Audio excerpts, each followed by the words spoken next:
Hello and welcome to this second in the series of talks on Christianity and the climate crisis.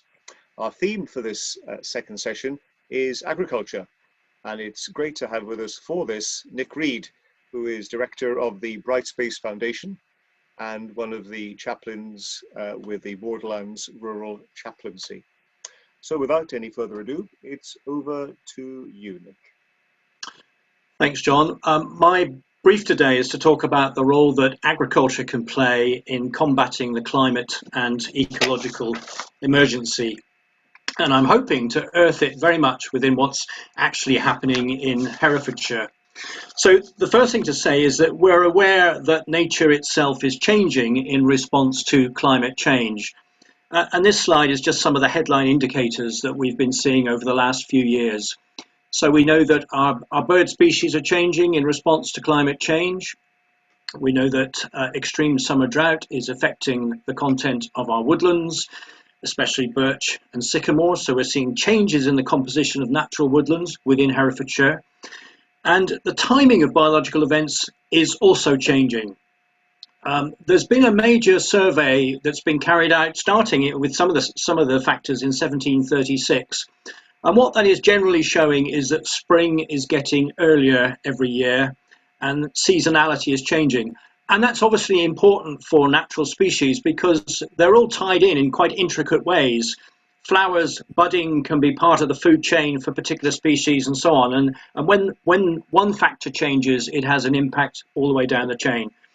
And we're also seeing new pests and diseases that we've not seen in this country before, at least within living memory. And I've quoted one here, which is the Asian tiger mosquito. Some of these are going to have serious repercussions for agriculture within Herefordshire itself. The interesting thing about agriculture is the contribution that it makes to greenhouse gases is generally unlike that of other industrial sectors. It's responsible for about 45.6 million tonnes of CO2 equivalent every year, or 10% of the United Kingdom's greenhouse gas emissions, but only 10% of that is actually carbon dioxide, and that's what makes agriculture interesting. The main pollutants from agriculture are nitrous oxide, N2O, and methane, CH4, and they don't behave in the same way in the atmosphere as carbon dioxide, so reducing those emissions can actually be more difficult, and they have a different lifestyle. And as I say, that's what makes agriculture different from other industrial sectors. But there is a lot of activity going on to try and reduce the greenhouse gas emissions from the land-based industry. The National Farmers Union has publicly stated its intention that agriculture should be zero carbon by 2040. And they have produced three major strategies to try and achieve this zero carbon status. The first is improving productivity.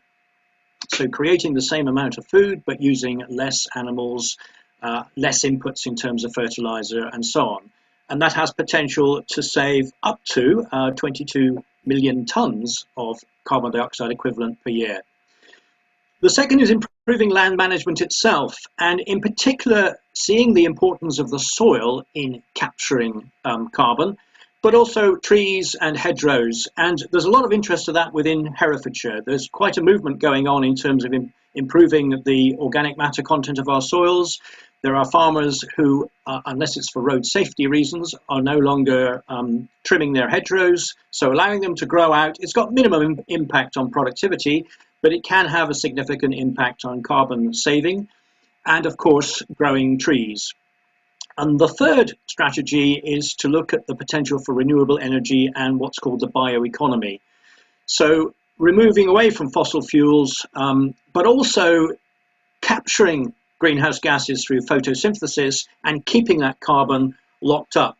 That has a lot of potential. It's more theoretical than actual in Herefordshire at the moment, but it is actually being talked about. I was in a discussion the other day with representatives from Herefordshire Council and the NFU, and it's just looking at the potential within the county for achieving some of this. So if we try and unpack some of those, improving productive efficiency. This is techniques that have been around for a long time, but instead of just spreading fertilizers and manures willy-nilly, using controlled release fertilizers, increasing the efficiency of nitrogen uptake. There's been a lot of interest with companies like Avara, used to be called Cargill, major poultry producers within the county, looking at the rations for their animals, and also within the dairy sector in particular, looking at methane emissions from ruminant animals. Things called precision farming, so using geographical location in terms of placing fertilizers and inputs exactly where it's needed, and as I say, not just spreading it willy-nilly over the soil. Interest in how we manage the soils ourselves, making sure that soils are not compacted, and trying to use techniques that reduce compaction, but generally also reducing the need for cultivation. So trying to grow crops without ploughing. And then there's a big issue about what we do with the waste products that agriculture necessarily produces. Can we convert animal manures into energy and use biodigesters? And at the moment, I think there are 16 anaerobic digesters within Herefordshire itself. So this is not theoretical, this is actually taking place. There is a lot of interest in the way we manage soil and the critical importance of soil. Soil is a major store of carbon. About 80% of the total carbon found within terrestrial ecosystems is located in the soil rather than in the growing crop. It's actually a bigger carbon sink than the atmosphere, though less than the ocean. So how we protect the soil we've already got and how we manage it to build organic content is critical. And there is an international agreement on this. The Paris Agreement on Climate Change launched what they call the 4 parts per 1,000 initiative. And that's to increase soil carbon content by 4 parts per 1,000 per year, or 0.4% per year. It doesn't sound much, but if we could achieve that, that would lock up an equivalent amount of carbon as that produced in Europe over a given year. So in fact, it offers huge potential.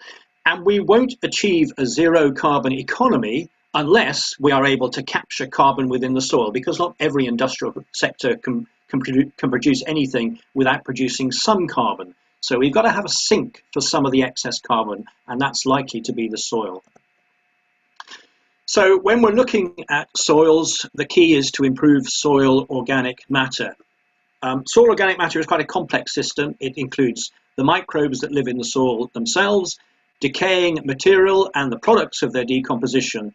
And what you're looking for is to try and create as much humus as possible. Humus is the very rich, dark brown content of a good organic soil. It's highly decomposed, and therefore it's very stable. It's not likely to just split up into carbon dioxide as soon as you do something to the soil. And as I say, there is a lot of interest in growing the organic carbon within soils in Herefordshire. But it's a complicated process, and as with all biological processes, it's often a trade-off between given outputs. We need to grow crops for human production, but we need to do that in ways which, if possible, increase soil organic matter rather than deplete it. And that method of farming is increasingly being called regenerative agriculture or regenerative farming. And again, there are people in Herefordshire beginning to practice that. Ways of growing things where we're not actually decomposing the soil and making it less fertile, but we're actually building fertility as we go. There's also interest in adding amendments to soil, and one which is being talked about is biochar. Essentially, it's charcoal, but it's charcoal which has a high carbon content and is extremely stable. So like humus, it doesn't decompose when you put it into soil. So you can use the waste products from tree species and energy crops. You can make this biochar, and you can add it to the soil in order to increase soil organic matter.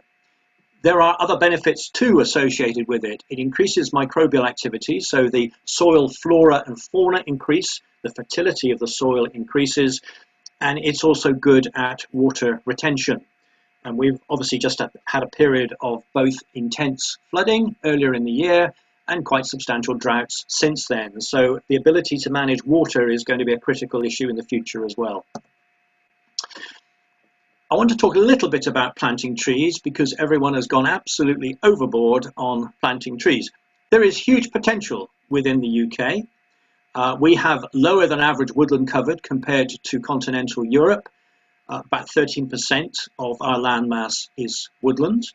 And our standing timber is equivalent to 639 million tonnes of carbon dioxide. But far more carbon is located in the soil under that standing timber. So how you extract the wood can be quite important. If you're just hacking those trees out of the ground, as it were, and disturbing the soil, you can actually make the situation worse. And the best thing, if at all possible, is to keep the tree cover we've already got before we look at improving and adding to that.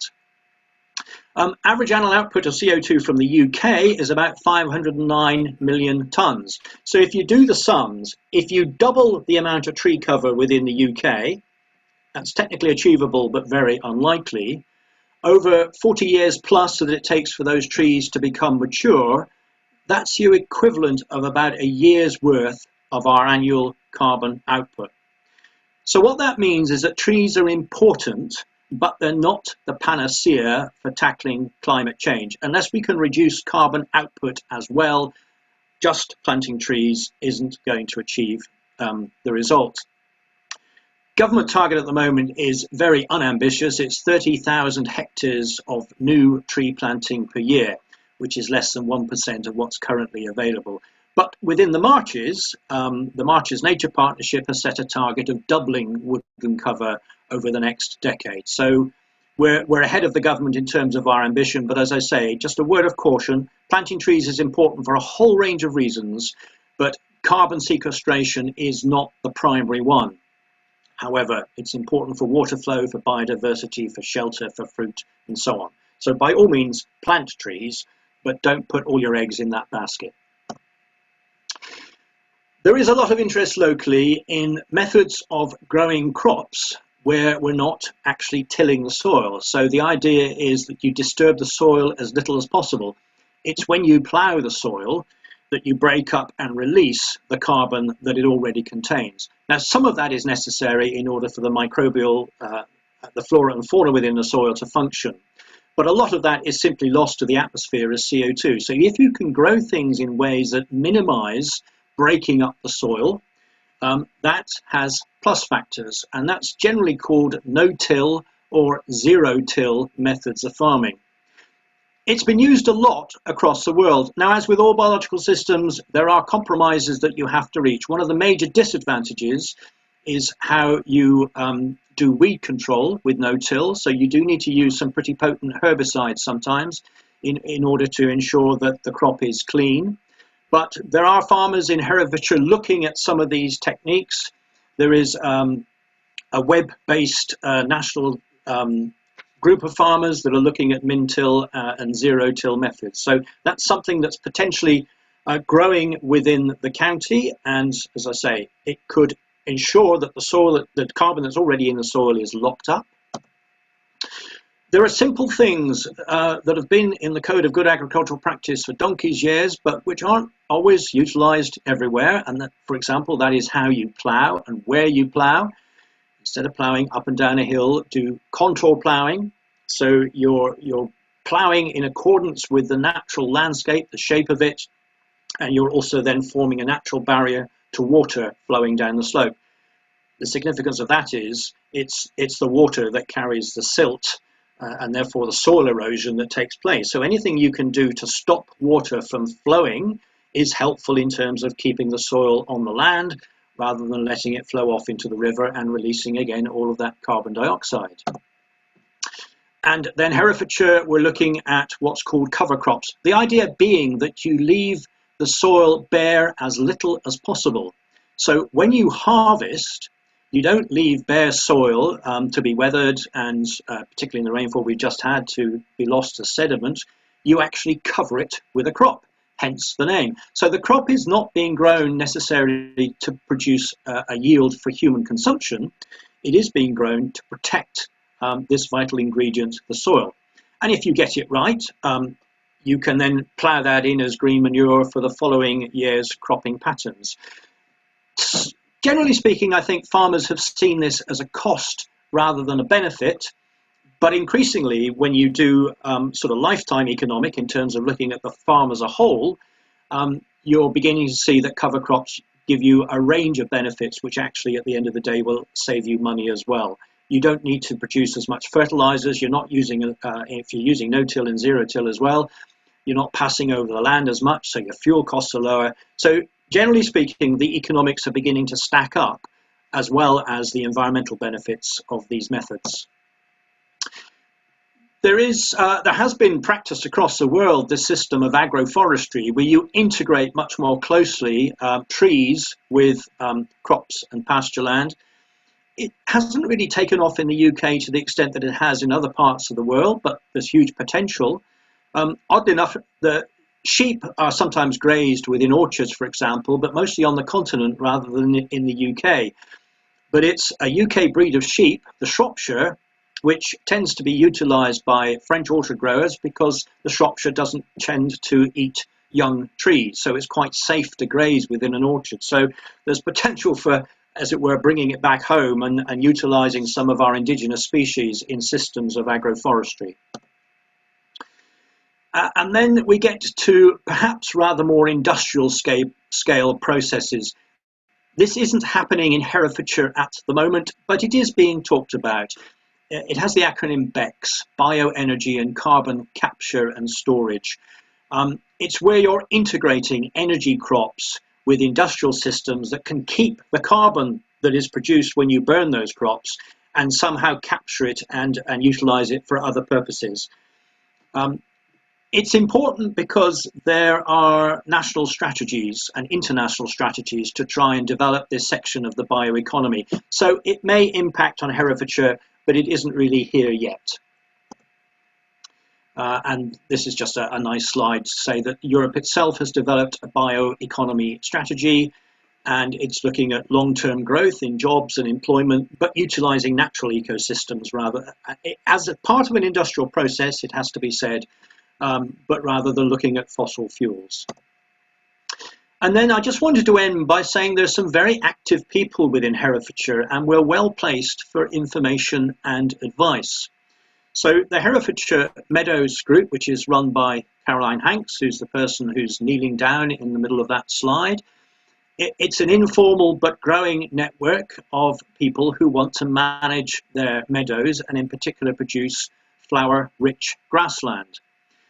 And again, the point about that in terms of, obvious in terms of the ecological emergency, but it's also got significance for the climate emergency because it's locking carbon up in the soil. It's a traditional land use, but you can still grow animals off it. So it's something that Herefordshire could do extremely well.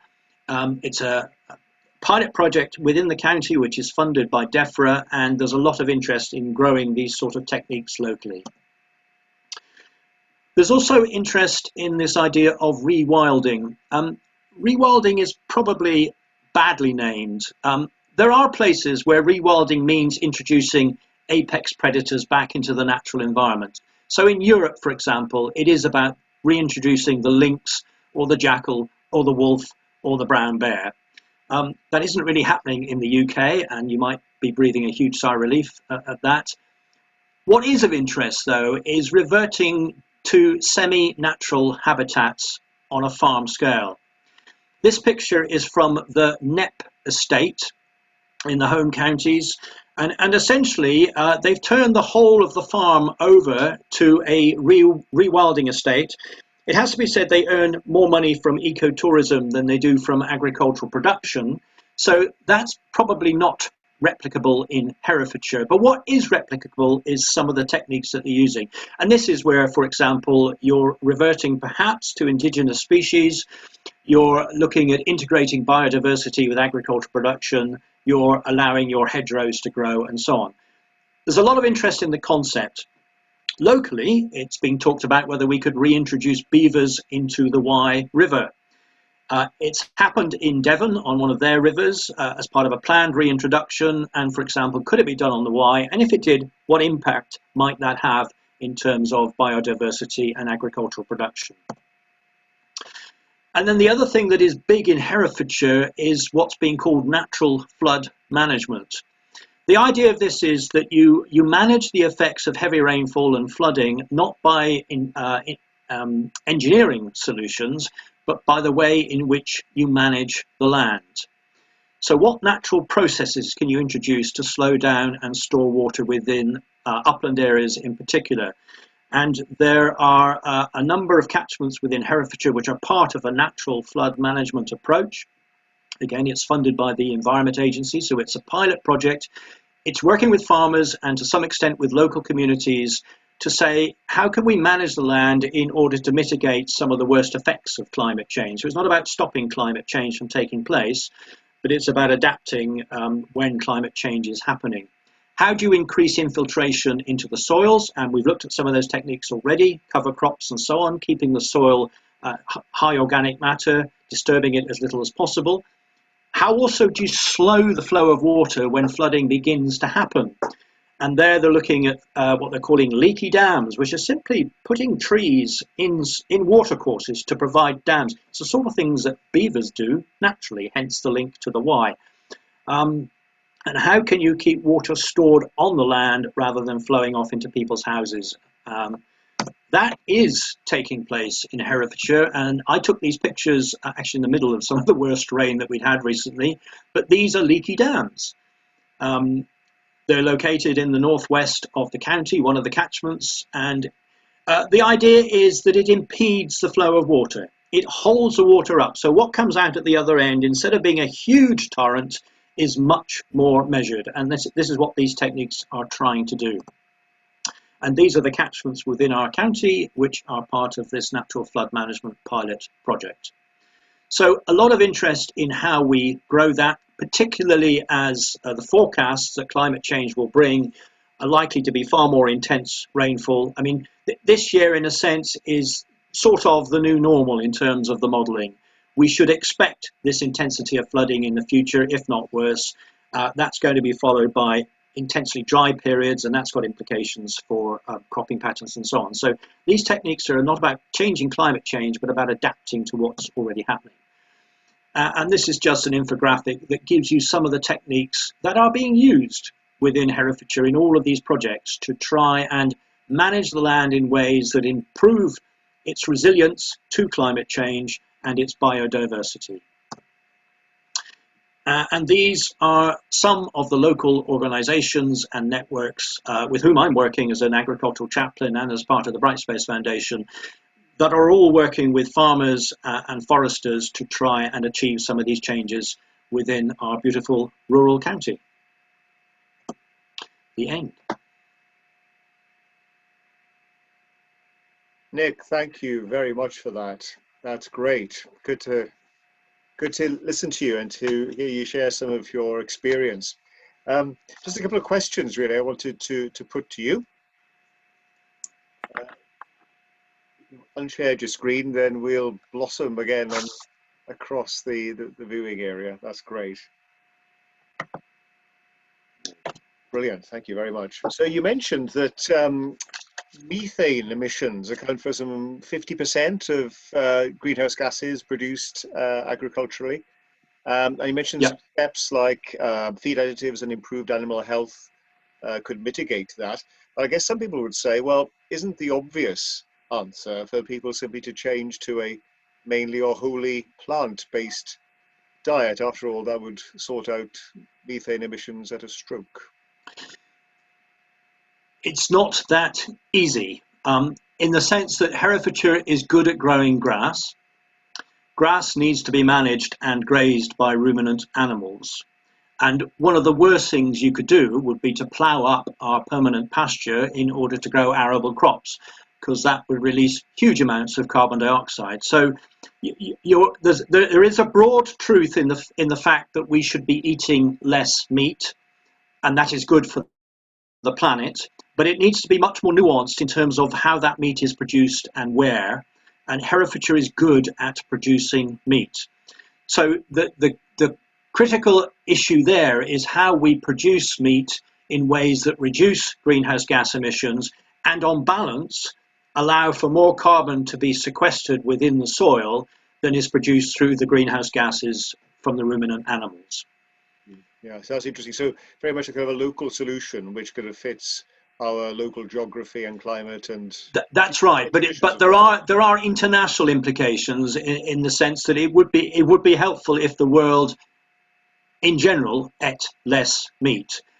But be careful too, because I mean, simply becoming vegan, for example, it's quite possible to produce vegan crops in ways that are environmentally degrading. So it's how you actually produce the food at the end of the day, which is the critical issue. But there is a broad truth that we should be eating less meat and be far more nuanced about the way that meat is produced. Okay. Um, Tell us a bit more then, Nick, if you could, about some no-till farming. I was quite intriguing to hear about that. I mean, how far do you think that's a commercially viable option at this point? And can you give us a sense of what the economics look like? It's producing commercially viable crops. There's been a lot of work across Canada and the United States. Now, one of the issues with no-till farming, as I said, is how you control weed growth, and is it suited to every crop and every type of soil. But it is about producing food in ways where you minimise soil disturbance. Right. So there have been techniques, for example, intercropping that have been used. There have been ways of drilling seed where you don't have to plough the land first, but you prepare a seedbed, as it were, but it's already got a cover crop on it, and you drill within that cover crop. So all of those things are being done. Um, there's a farmer in Herefordshire. I won't name him, but he's set himself the challenge of growing potatoes using no-till. Right. So that's the acid, because potatoes is one of those crops, if you like, which is the effect on the soil is most intrusive. I mean, you're taking out the stones, you're trying to make the soil as fine as possible to give you the nicest possible shape of potato and so on. So I suppose that's the ultimate challenge. But there's a lot of interest in growing things where you're minimizing soil disturbance much less. And that's the general thrust that we want to encourage. Great. Thank you, Nick. You've raised a whole set of issues there, and it would be marvelous if we had longer to begin to unpack them. But anyway, you've given us plenty of food for thought, so appreciate that. And thank you too for watching. And please tune in again when we'll be looking in our next session at the whole question of energy use in buildings.